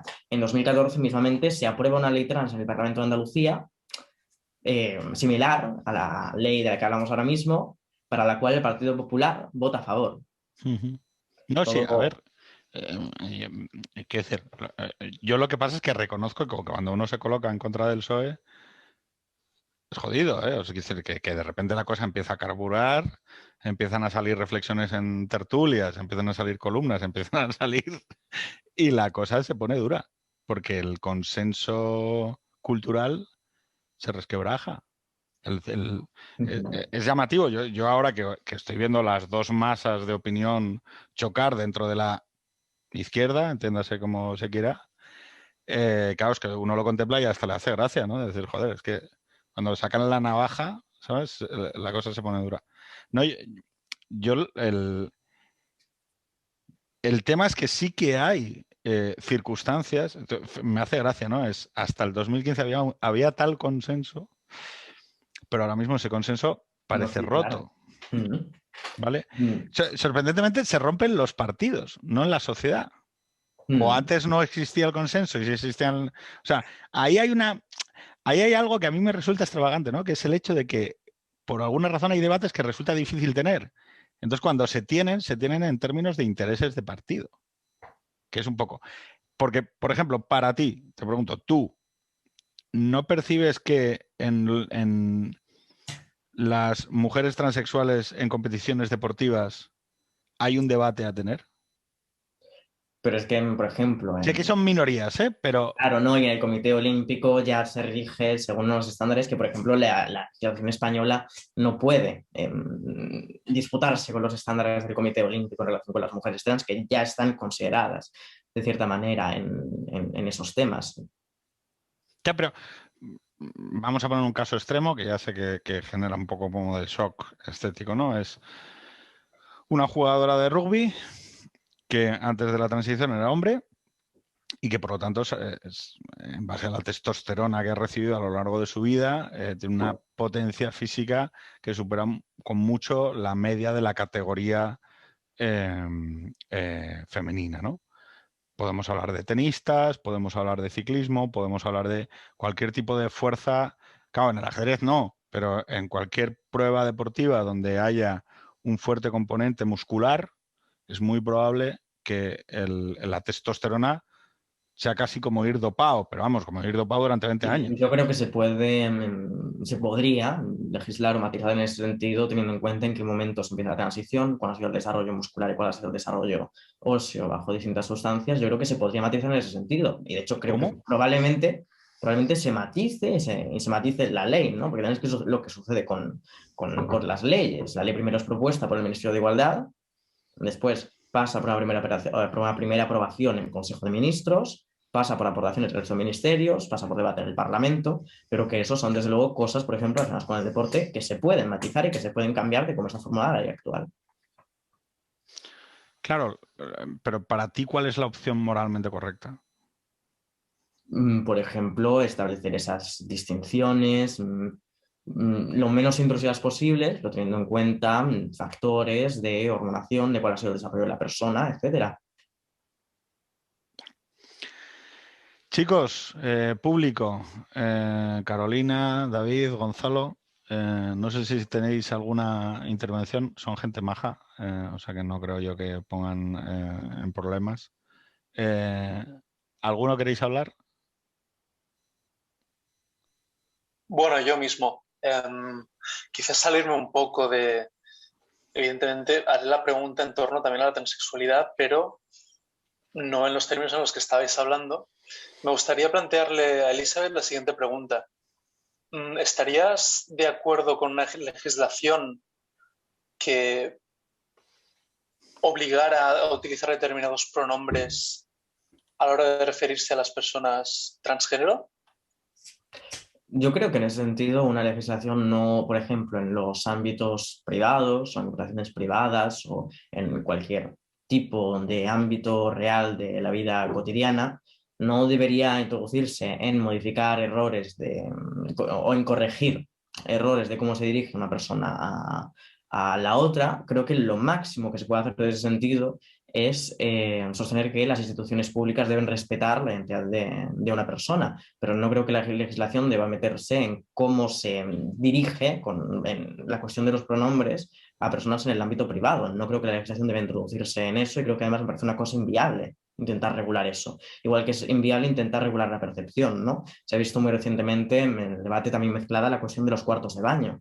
La cuestión de los cuartos de baño es que los cuartos de baño, en la mayoría de casos, aunque luego existen las circunstancias, ¿no? De que por haber más cola una mujer se cuela en un cuarto de hombres, pero en la mayoría de los casos quien está en ellos y recibe una mirada despectiva o de no deberías estar aquí, ¿no? Por ejemplo, no se debe a cual sea la categoría legal que ponga en su DNI, no se debe a ningún mecanismo legal de su documento nacional de identidad, sino que se debe a cómo esa persona sea percibida. Estoy segura, por ejemplo, de que lo cuentan, ¿no? Mujeres lesbianas masculinas en autobiografías o en otros textos que han recibido una cantidad brutal de discriminación en cuartos de baño femeninos, teniendo ellas genitales femeninos, estando puesto en su acta de nacimiento que nacen como mujeres, pero sufren ahí una discriminación brutal por cómo se las percibe. Mientras que yo nunca he recibido ningún tipo de discriminación por entrar a un cuarto de baño femenino, porque eso no se legisla o no se puede regular fácilmente por la legislación, a no ser que a la entrada del cuarto del baño pusieras a un conserje a mirar cuáles son los genitales de cada uno. Yo entro a veces en el de... de minusválidos, os lo advierto, porque suele estar más limpio. Pero no siempre hay de minusválidos en todos los sitios. Esto se referencia a un tema de Pablo Rola. Pablo de Lora, ya sé que el inicio de este comentario ha sido muy raro, pero es que los baños de minusválidos son baños unisex. Pablo de Lora, la propuesta que tenía para este tema, sabéis que hay bueno, esa propuesta, ¿no? Que es decir, oye, ¿por qué no hacemos todos los baños unisex? ¿Por qué no educamos a los hombres en que mear de pie es contraproducente para lo higiénico? Y por lo tanto, en realidad, no debería, salvo por el tema de la higiene causada por eso, tampoco, con una puerta tampoco debería haber mayor problema, ¿no? Cuando nosotros le pedimos a un niño, que para mí esto es un matiz, que reconozca una identidad de género diferente y empiece a apostar por ella, ¿vale? Lo más probable es que escoja un camino relativo a la sexualización. Acabas diciéndole a un niño, o acabas reconociéndole a un niño, que el éxito en el reconocimiento de su identidad viene a través de que los demás reconozcan determinados atributos vinculados a la sexualidad en él. Las tetas, la manera de moverse, la manera de dirigirse, las relaciones sexuales que vaya a tener, ¿no? Los genitales.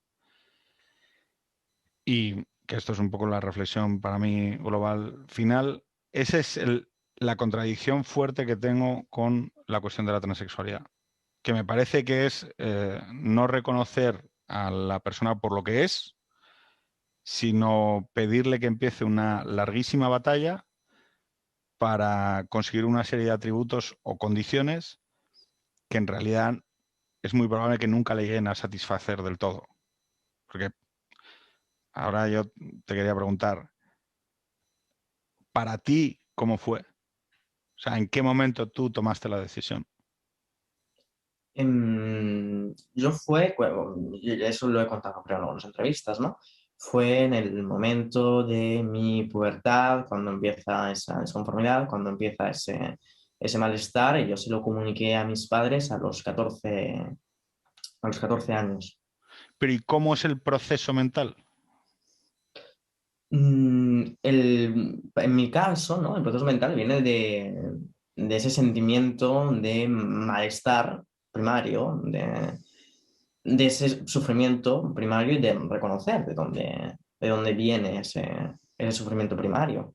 Pero supongo que ahí primero desfila toda una serie de escenarios alternativos. Puede ser Claro. esto, puede ser lo otro, puede ser tal, hasta que llegas a una casilla que dices, no, transexualidad. Esto en En un realidad, primer momento empiezo a hablarlo, manifestarlo a amigos cercanos, en un segundo momento a familia. y para ti, ¿cuál consideras, que es el elemento central de acompañamiento en ese proceso? La familia. O sea, ¿qué es lo que tú definirías? Esto alguna vez se lo he preguntado a un amigo homosexual. Si a ti, o sea, ¿cuál es el ejemplo que a ti te gustaría, o sea, cómo te gustaría que tus padres te trataran si descubres eso? Yo tuve la suerte, ¿no?, de que mis padres me brindaron su apoyo y antes de comenzar ningún tipo de transición médica me brindaron su apoyo. Cambié de colegio en su momento porque estaba en un instituto, en un colegio concertado, católico, en el cual cuando se lo comunicamos a la dirección, la dirección lo que nos comunicó es que lo mejor para evitar problemas sería que yo me fuera de ese centro, con lo cual cambiamos de centro ya para hacer O sea, transición sí, social. así de mano, ¿no? Sí, no, sí, fue así, para hacer transición social. Oye, muy católico, ¿no? Yo, yo Un luego fui enorme una espíritu ferviente cristiano. defensora de muchos valores católicos de justicia social y fraternidad, ¿eh? Joder, Pero ahí no estaban muy presentes esos en concreto. ya te digo. Vale, entonces, y para, o sea, primero, ¿qué es lo que reconoces tú como los elementos más difíciles a nivel personal de ese proceso? Si consideras que en algún momento se detiene, o sea, ya está, o sea, ha sucedido, ¿no? He acabado este proceso, estoy curado, o como se quiera decir, cuando uno tiene una depresión, hay un momento en el que dice, vale, ya estoy otra vez bien. Y es eso, o sea, ¿qué elementos consideras tú que han sido más importantes en el acompañamiento y si es un proceso en el que hay un momento en el que se llega a fin? Yo me acuerdo, por ejemplo, que no para mí, porque yo una vez tuve como ese acompañamiento y ese apoyo familiar y social, me fue bastante bien, pero recuerdo, ¿no?, uno de los miedos, me parece un miedo muy racional, ¿no?, que expresó, por ejemplo, mi madre al principio del proceso, y era que a mi madre no le daba tanto miedo lo que yo fuera a hacer, sino que lo que le daban miedo era porque en ese momento era muy anterior a que se visibilizara la existencia de menores trans o de personas trans un poco más mayores, pero que vivían su vida con relativa normalidad. En ese momento lo que le daba miedo era que las únicas imágenes, ¿no?, de mujeres trans o personas trans que había visto en su vida, pues son esto, prostitutas, gente muy vinculada a la marginalidad.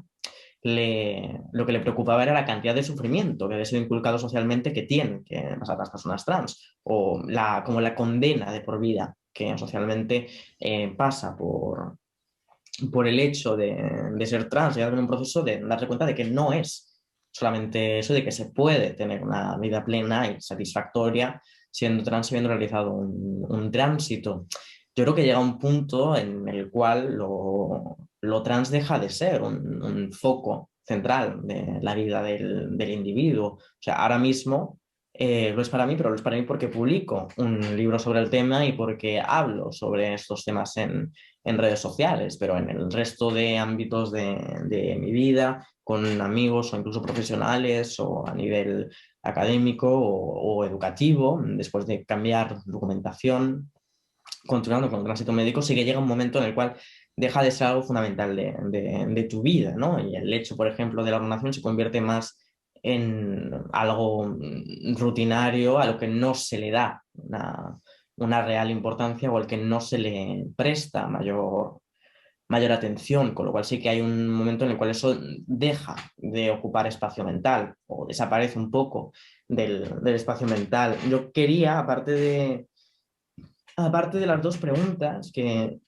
me has hecho, un poco complementario a tu reflexión, aunque no la suscribo, Y son dos críticas que están esbozadas dentro del libro, particularmente la izquierda. Me parece que es una cosa de la cual adolece la izquierda incluso más que la derecha, porque la derecha está por otros derroteros o directamente no lo acepta.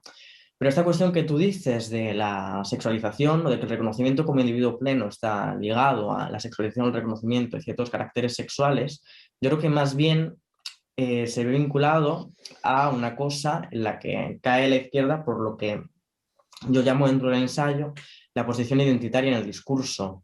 ¿Qué es esto de la posición identitaria en el discurso? Que básicamente si eres mujer o si eres negro o si eres homosexual o si eres trans en el discurso público que a ti te va a permitir tener los temas sobre los cuales vas a poder hablar o tener portavocía, en la mayoría de casos van a ser aquellos que tengan cierta relevancia a qué es lo que te diferencia de la sociedad. Hay un momento que también cito dentro del libro, que es una reflexión que hace Pasolini. En su caso, él la hace en relación al negro y al gueto mental. Dice Pasolini en las cartas luteranas: la tolerancia, y debes saber esto, es siempre puramente nominal.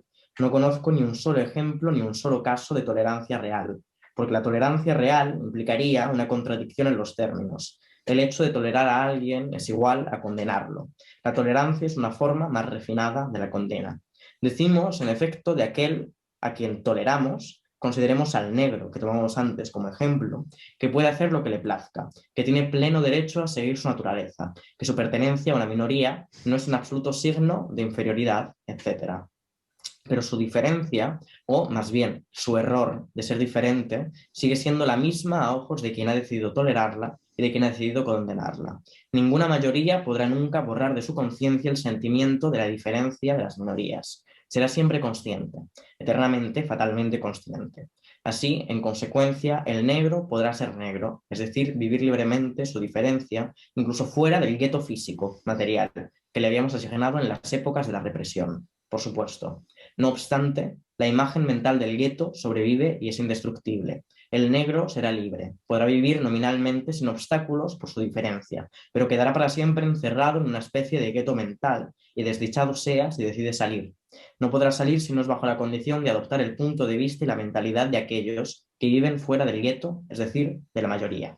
Ninguno de sus sentimientos, de sus gestos, ninguna de sus palabras habrá de tener el color de la experiencia específica vivida por alguien cuya subjetividad está encerrada en los límites asignados a una minoría, es decir, en el gueto mental.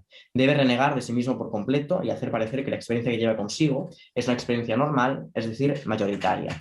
Y esto, esa posición y entrar en el discurso, también me lleva a otro concepto, ¿no?, que menciono en el ensayo, que es la autorreferencialidad. Muchas veces cuando se da coba o espacio a personas trans en los medios de comunicación o para hablar de cualquier cosa, se hace bajo la condición de que hablen su diferencia, de que hablen sobre lo trans.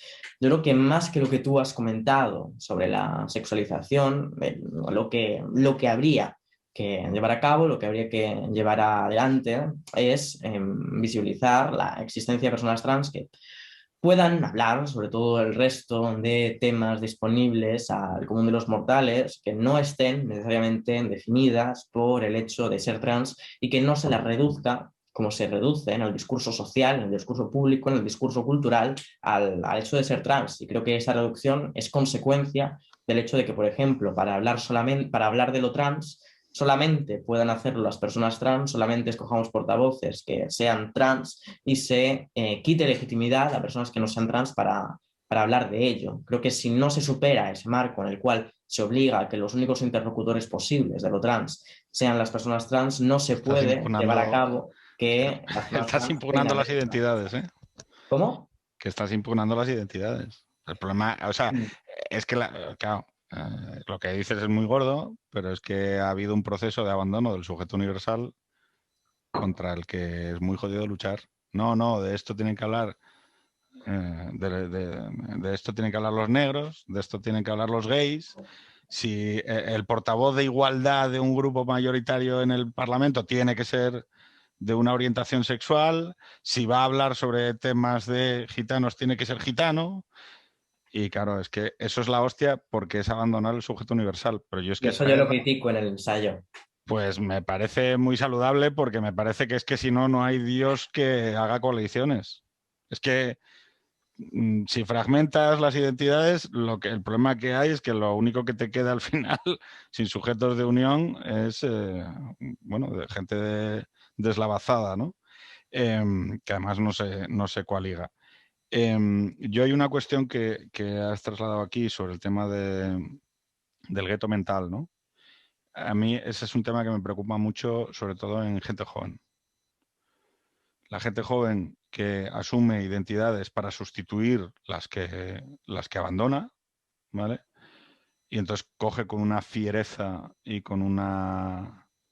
Ya sé que todo pensamiento político en último término es teológico, pero o sea, lo coge con una fiereza de pensamiento religioso que vuelve muy difícil, y hoy lo agradezco que estés aquí, a presentar tu libro, Después de lo trans, cómprenlo todos. Vamos a despedirnos, ya os digo, a todos, todos, público incluido, a que me recomendéis un libro, un disco de música, una serie de televisión donde creáis que esto que hemos hablado hoy puede tener sentido, ¿vale? Pero sí que quiero que, ya que me has dicho esto del mundo del espectáculo, tratándolo trans como una especie de flamenqueo, ¿no? De, venga, que salgan los andaluces a dar palmas, ¿no?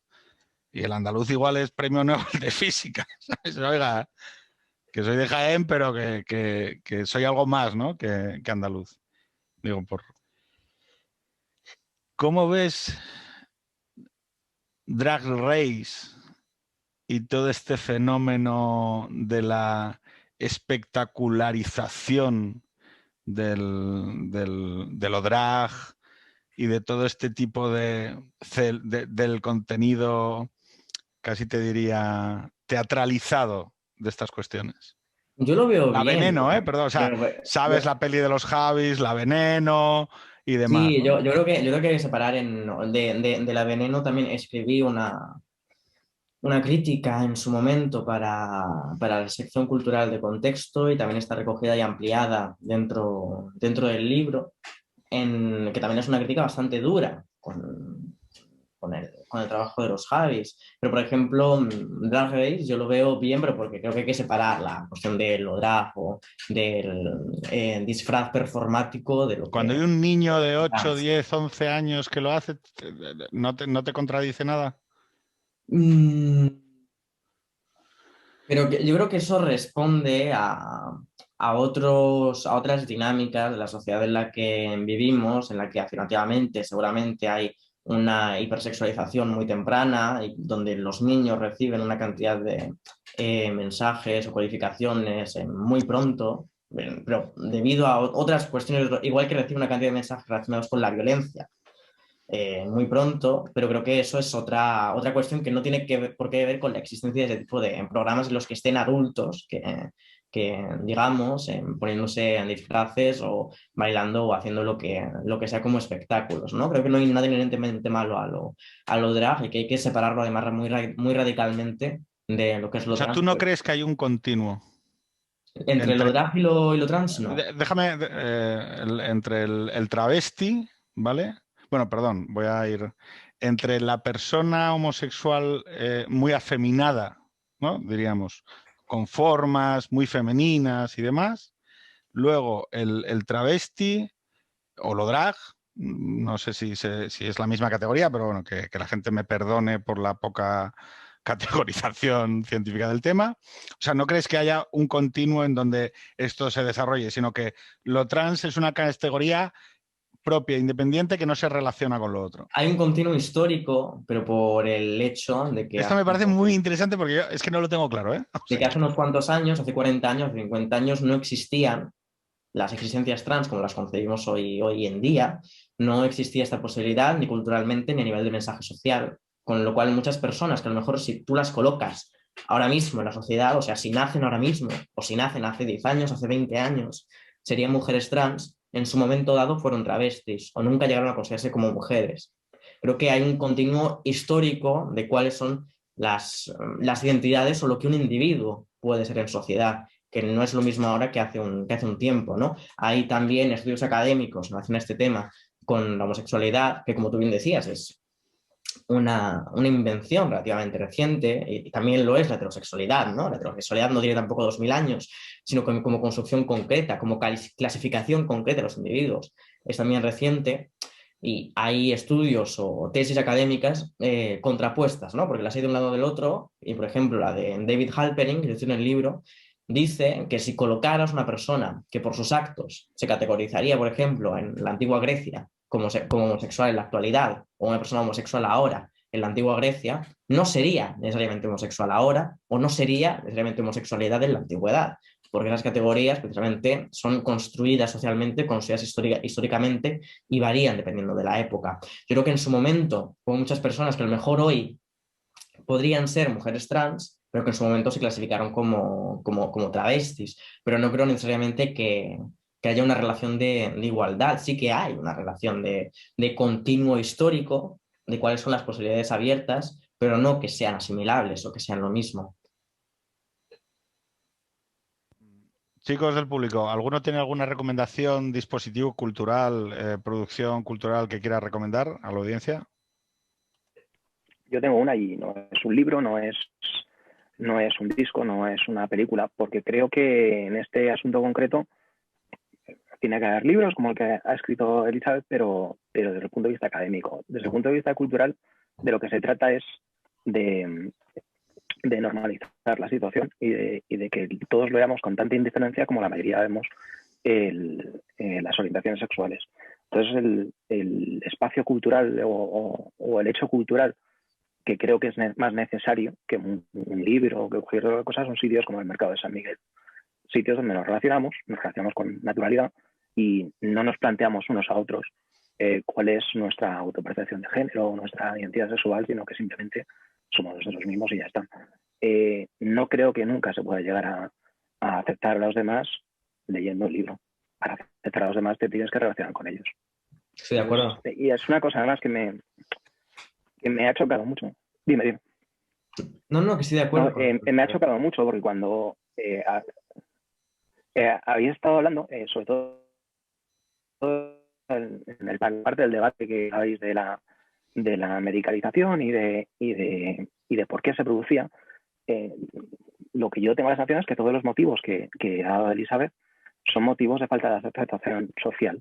Entonces, yo comprendo que es urgente darle una solución a las personas que ahora tienen ese sufrimiento, pero lo que no comprendo es que los mejores esfuerzos de todo el activismo transexual no estén dirigidos a dar una solución a largo plazo, que es la solución importante, sino que estén dirigidos a solventar una situación que debería ser transitoria. Cuando toda la sociedad se pone a empujar, o la mayoría de la sociedad se pone a empujar para el mismo lado, en menos de una generación te quitas el problema. Y sin embargo, no conozco activistas, o sea, sí conozco, pero el ruido que está haciendo el activismo trans no va por la vía de la aceptación social, va por la vía de la transición medicalizada y se me escapa, o sea, no entiendo por qué eso es así. Yo creo que para que no fuera necesaria la vía de la transición medicalizada, para que las personas libremente, sin transición, debería haber una desaparición absoluta del género y de los roles de género, y yo en contra, ¿no? Por ejemplo, de lo que postula Pueblo Preciado, por ejemplo, no creo que esa desaparición se vaya a dar, también por permanencia histórica de esos conceptos, de esos roles, de las formas de entendernos en sociedad. No creo que de aquí a 10, 20 años, ni siquiera en 50 y quizá ni siquiera en 100, vayan a desaparecer por completo los roles de género, la internalización de esos géneros y la existencia de personas trans que requieran que socialmente se las perciba, se las vea de una manera determinada. Creo también que afirmativamente las tácticas o términos en los que se da ese tema son cortoplacistas, pero también es por una cuestión que describo otra vez en el libro, ¿no? En el libro llego a decir en un momento dado que el colectivo trans como colectivo activista no existe porque está compuesto por personas de intereses tan variados que no puede tener una voz homogénea. Es decir, media un abismo entre los menores trans, las familias de padres y madres de personas trans y las mujeres trans de 50 años que se ven abocadas a la prostitución, que hoy están en la precariedad absoluta, que hoy viven en la calle. Media un abismo entre lo que necesitan, media un abismo entre cuáles son sus intereses, media un abismo entre lo que debe hacer con esas personas. Y además, estando en la sociedad en la que estamos, también es previsible, ¿no? Que las personas fundamentalmente lo que deseen sean ellas, y generaciones futuras, pero sobre todo ellas, tener ese camino actualmente lo más eficaz, transparente, fácil posible, sin entrar a vislumbrar, ¿no? Cómo sería una utopía futura o un posible pensamiento utópico futuro. Pensadores como Paul Preciado dicen que el género va a desaparecer de aquí a 10-20 años. Yo creo que está un poco soñando, expresando su deseo, pero que no es una cosa que realmente se pueda dar o que realmente sea viable. Yo creo yo creo que fuiste tú la primera que me dijo, bueno, tanto cuánto Preciado acaba haciendo campañas para Louis Vuitton, pues hombre, podemos poner en suspenso muchas de sus propuestas por la propia contradicción estética, ¿no? Es decir, la revolución acaba en una campaña de Louis Vuitton. O sea, no, ahí acaba. O sea, hasta aquí llegó. Leía hoy, de hecho, ¿no? Bueno, la referencia que voy a hacer también es un poco de pedante intelectual que vive en París, ¿no? Pero leía yo un artículo en Le Monde Diplomatique que... Vale, sí. Bien, bien. leía un artículo en El Monde Diplomatique que es un poco un... Allí mientras entrabas a la Sorbona. No, ya no, porque todo es teletrabajo, telecole. Le hay un artículo que es sobre un libro que se va a publicar el 5 de marzo aquí en Francia, que es de hecho el que quería recomendar, ¿no? Porque tiene una pinta, que se llama Figuras del comunismo, y ese artículo de hecho criticaba a Paul Preciado por esto que dices. Voy a buscar justo el momento en el que habla de ello. Bueno, Bueno, yo lo he tecleado y pone figuras del comunismo y no me parece nada. Supongo que está en francés y... Está en francés. Espera un momento que voy a coger Ningún problema. el No te preocupes, hablo con los carolinos. Carolinos, ¿qué tal, chicos? ¿Estáis acometiendo sex? No, hombre, no estamos juntos ahora. Bueno, pero podéis estar con otro. Perdona. Es verdad, esto no lo descarto. Hola. Gonzalo ha soltado una risa de eso no me hace gracia, ¿sabes? No. No, para nada.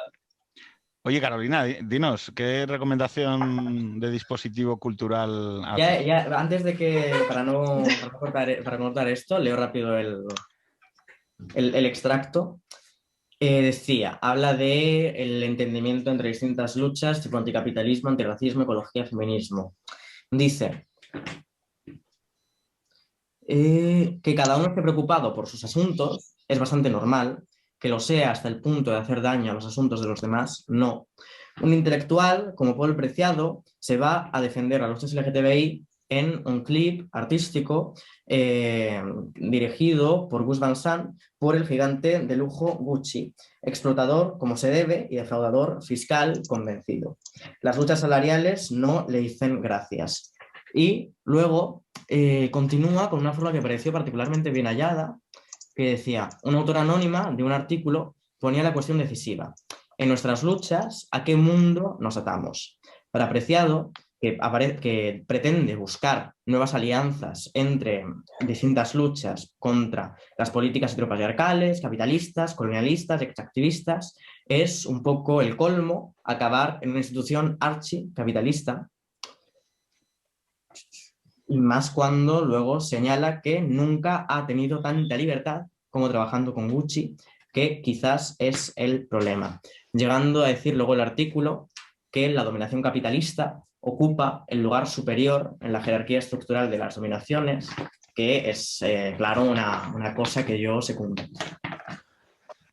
A ver, que el capitalismo es una máquina preciosa de ver porque engulle a sus contradicciones y las convierte en productos, creo que se somete a poco debate, ¿no? Y el libro que quería recomendar pues es el francés, que saldrá dentro de poco, Figuras del comunismo. Tú eres algo así como el reflejo especular de los jóvenes rebelándose contra los viejos. O sea, eres un acto de rebeldía contra el polpreciadismo. No lo creo, pero porque yo tengo muchos amigos viejos que me caen fantásticamente. No sé si es tanto una cosa generacional, porque hay muchísima gente, ¿no? En mi generación. Pero, pero Muy eres conservadora en lo personal. vida por el pueblo Oye, precisamente. estás fascinada por los gatos. ¿No habías tenido Estoy gato? encantada. No, pero o sea, quiero decir, tu nivel de fascinación gatil es... Tengo un gato en casa que es una mierda de gato, que ojalá se Estos muera. son maravillosos. No, los tíos son cariñosos. El mío es una mierda de gato. Llevamos con él 16 años y a ver si palma de una vez. Pero bueno, yendo al concreto. Carolina, recomendación de obra artística. Vale, tengo que decir que he pensado un montón y hay una que me viene a la cabeza, pero he intentado pensar cómo justificarlo, cómo explicar por qué se me está ocurriendo ahora y la verdad es que no sabría concretarlo. Pero me viene a la cabeza Yerma, de Lorca. Em, Hay algo no lo sé, hay algo en el sufrimiento de ella o en su encierro y el ambiente que no lo sé. Me ha transportado ahí la pregunta, la verdad. Ha sido lo que intuitivamente me ha salido. Muy bien. Gonzalo. Pues yo no tengo ni idea, no sabría qué decir. Se me ha venido a la cabeza una canción de The Who que es Who Are You y poco más. ¿Qué extraes de Who Are You? Bueno, el título precisamente pues te plantea la pregunta ¿quién eres? ¿No? Y supongo, la verdad es que desde la distancia entiendo que las personas transgénero pues se hacen esa pregunta y esa pregunta cobra más fuerza que una persona pues que no sea transgénero. Eso es lo que... Yo, fíjate, te haría una enmienda. Yo creo que el Who Are You nos lo hacemos todos, que nunca se detiene. Uno puede estar más o menos satisfecho y más o menos calmado con la respuesta que le ofrece su propia cabeza, pero no es una pregunta que se detenga. La dificultad añadida, la ventaja que nosotros tenemos, vamos a decirlo, lo normativo tiene frente a lo no normativo es que tienes una serie de asideros construidos a lo largo de la historia que más o menos te dicen que intuitivamente, si tienes una serie de comportamientos más o menos normativos, no hay garantía de nada, pero más o menos hay una cierta serenidad, ¿no? Al final del camino. La gente que no puede... Claro, siempre es el dilema, ¿no? Es que lo planteaba Elizabeth. El estrés emocional al que se somete estas personas es su propia condición o es el estrés social. Porque si es el estrés social, sobre el estrés social podemos abordarlo y podemos tratar de comunitariamente ofrecer vidas con menos sufrimiento y más reconocibles, pero no creo que debamos nunca abandonar la pregunta de, por muy mal que suene, por mucho que nos pueda colocar, lo estás diciendo porque les odias, lo estás diciendo porque no quieres respetar su autonomía. No estoy diciendo eso. Lo que estoy diciendo es que yo quiero saber en todo momento si la opción que le estamos dando a esas personas, que me parecen personas que son especialmente vulnerables y que por lo tanto son sujetos de especial protección, porque no tienen, como otras personas, la capacidad para tener esos asideros que hemos construido y que damos por supuesto en el resto de casos, a ellos no se les va a dar esa posibilidad, ¿no? Si viven en esa contradicción o en esa que hemos llamado escisión o que yo he llamado escisión entre cuerpo y entre psique y cuerpo. Yo voy a recomendar Little Miss Sunshine, que es una película estupendísima, maravillosa, que pivota, como no, sobre la idea de la familia, de una familia diferente, como pueden ser todas las familias, pero que esencialmente tiene una escena cojonudísima de una niña pequeñita gordita, muy peculiar estéticamente, que quiere ganar un certamen de belleza femenino, infantil. Que son, o sea, no sé si habéis visto algún programa de televisión sobre certámenes o sea, concursos de belleza infantil, pero me parece algo absoluta y totalmente monstruoso. O sea, hay que ser... y bueno, el papel que cumple la familia dentro de lo que son las redes de apoyo emocional y a la hora de construir tu propia identidad, como la familia, yo creo que está muy bien representado. Al final es el sitio al que debemos acudir y donde todos sí que tenemos una responsabilidad. O sea, seguramente donde podemos ser el mejor hermano o el mejor padre o el mejor, no sé, o sea, es la condición en la que podemos ser el mejor de algo, ¿no? Así que Little Miss Sunshine. Y nada más, muchísimas gracias. Muchas gracias a Elizabeth. Suerte con el libro. Ya, o sea, he entrado en YouTube a buscar Elizabeth Duval después de lo trans y tienes como 10 directos, o sea, porque la gente lo ha anunciado y entonces la gente va a poder ver 1000 entrevistas de Elizabeth Duval presentando el libro de Después de lo trans. Y nada, agradecerte que vengas a estos espacios que no son los que seguramente sean más, no sé, habrá gente que te diga que para qué vienes aquí, ¿no? Pero los otros espacios tienen la cosa de ser más aburridos. Yo creo eso, y que el pluralismo siempre, por lo menos, el pluralismo genera alguna incomodidad, pero hombre, es esencialmente más divertido. Señores, señoras, un placer. Buenas noches, buen fin de semana. Hasta luego. Buenas noches. Dios.